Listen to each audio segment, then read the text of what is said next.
Hello guys, welcome back to my channel. তো good morning সবাইকে। তোমরা সবাই কেমন আছো? আশা করছি ভালো আছো। তো আমি ভালো নেই। তো গতকাল রাত থেকেই আমাদের ঘরের পরিস্থিতি খুবই খারাপ। তার কারণ হলো আমার ননদ আছে তো ননদের মেয়ের শরীর খুবই খারাপ, মানে আমাদের ভাগ্নি, ওর শরীর ভীষণই খারাপ। খারাপ বলতে গেলে গত এক সপ্তাহ ধরে ওর শরীরটা খারাপ, কিন্তু গতকাল রাত্রে শরীরটা এত খারাপ হয়েছে যার জন্য আজকে আমাদেরকে ডক্টরের কাছে সকালে ছুটে চলতে হলো। তো পুরোটাই শেয়ার করছি। তো সকালে রান্না বান্নাটা কমপ্লিট করে আমরা খাইনি, তো ওভাবেই চলে এসেছি ননদকে নিয়ে, ভাগ্নিকে নিয়ে ডক্টর দেখাতে। ও একাই আসতে পারতো, আমি এসেছি কারণ ও ভীষণই কান্না করছিল, কেননা ওর শরীরটা খুবই খারাপ। রাতের বেলায় শরীরটা বেশি খারাপ হয়ে গেছিলো, তো আমরা রাতের বেলা আসিনি। আমাদের বাড়ি থেকে যেহেতু অনেক দূর, তাই কোনো রিস্ক নেইনি। ছোটো বাচ্চা যেহেতু ওরা, আমারও ছোটো একটা ছেলে আছে।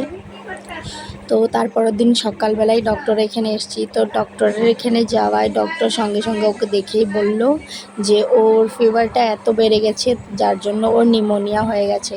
তো নিউমোনিয়া হয়ে যাওয়ায় ডক্টর বলছে ওকে গ্যাস দিতে হবে, বেজি দিতে হবে, তোমরা ওকে ইমিডিয়েটলি অ্যাডমিট করো। তো আমরা ডক্টরের কথা মতন ওকে ইমিডিয়েটলি হসপিটালে অ্যাডমিট করলাম।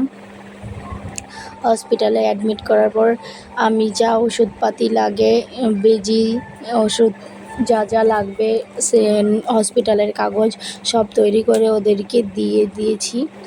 তো আমার ননদ তো যখন বলেছে ডক্টর যে ওকে অ্যাডমিট করতে হবে, ও তো ভীষণই কান্না করে দিয়েছে, কেননা ও একা একা মেয়েকে নিয়ে ভীষণই কষ্ট করে।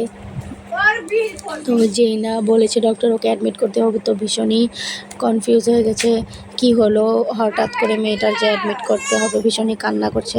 যার জন্য ওকে ওর মেয়ের সাথে বসিয়ে রেখে আমি যা যা লাগবে, ওষুধ, বেজি, যা যা লাগবে, সিভিলের কাগজপাতি সব করে দিয়েছি। ওকে করে দিয়ে ও রাতের খাবারটা দিয়ে আমি রাত 9টার সময় বাড়ি চলে এসেছি, কেননা আমার ছেলেটা ভীষণই ছোট, ওকে নিয়ে আমি হসপিটালে থাকতে পারবো না, তাই জন্য চলে এসেছি।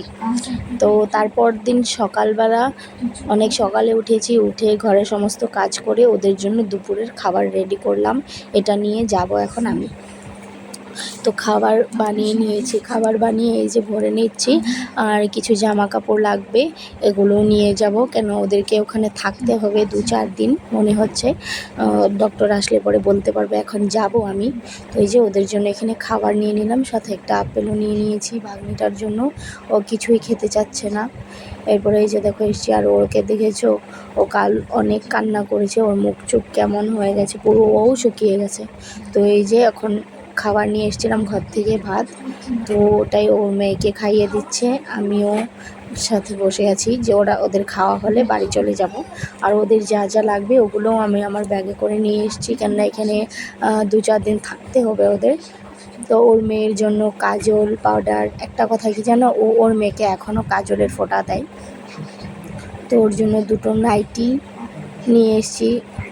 এরপর ওর মেয়ের জন্য কাজল, পাউডার, ব্রাশ, এগুলো নিয়ে এসেছি। এই যে দেখো এখানে সব রেখে দিলাম। এই যে ওকে ওষুধ খাইয়ে দিচ্ছি, ও ভীষণই ওষুধ খেতে ভীষণ খারাপ পায়, সব বাচ্চারাই খারাপ পায় ওষুধ খেতে। তো এই যে ও কান্না করছে, আমি খাবো না, তিতা ওষুধ, তিতা, কিছু খেতে চাচ্ছে না। মেয়েটা দেখো কি হয়ে গেছে। যখন আমাদের বাসায় ও এসেছিল 2 বছর আগে, তখন ওকে অনেক সুন্দর ছিল, এখনও সুন্দর, কিন্তু বেমারের জন্য, অসুখের জন্য শরীরটা খুব খারাপ। আর এই যে মহারাজকে দেখো, কাল যেমন পেশেন্টের জায়গায় ও শুয়েছিল, আজও তাই। তো ও এসে এখানে শুয়ে পড়েছে। তো ওদেরকে খাবারটা দিয়ে আমি আবার আজকেও বাড়ি চলে এসেছি, কেননা ছেলের শরীরটাও মনে হচ্ছে একটু একটু খারাপ হচ্ছে। তো এই যে ঘরে এসে চা খেয়ে নিলাম, কেননা 2 দিন যাবৎ শরীরের ওপর দিয়ে এত ঝড়ঝাপটা যাচ্ছে, আর ভালো লাগছে না, এখন ভীষণ মাথা যন্ত্রণা করছে, তাই জন্য ঘরে এসে 1 কাপ চা খেয়ে নিলাম এই ঘরে বসে। আমার শাশুড়ি মা ভীষণই টেনশন করছে ওদের জন্য। আর ওই যে দেখো আমার শ্বশুরমশাই ওদিকে টিভি দেখছে বসে। তো শাশুড়ি মাও টিভি দেখছে, কিন্তু মার মন তো ভালো লাগবে না, বারবার জিজ্ঞাসা করছে কেমন আছে ওরা। আমি বলছি ভালো আছে। উনি ভীষণই টেনশন করছে ওনার নাতনি এবং ওনার মেয়ের জন্য, তো ওনাকে সান্ত্বনা দিয়ে বসিয়ে রাখলাম। আজকের মতো ভিডিওটা এখানে শেষ করছি, দেখা হবে পরের নেক্সট একটা ভিডিওতে। তো তোমাদের যদি আমার ভিডিও ভালো লাগে, তাহলে আমার ভিডিওতে লাইক, কমেন্ট, শেয়ার করে আমার পাশে থেকো। পরবর্তীতে আমি তোমাদের সামনে যাতে আরও অনেক অনেক নতুন ভালো ভালো ভিডিও নিয়ে তুলে ধরতে পারি। তো বাই গাইস, টাটা।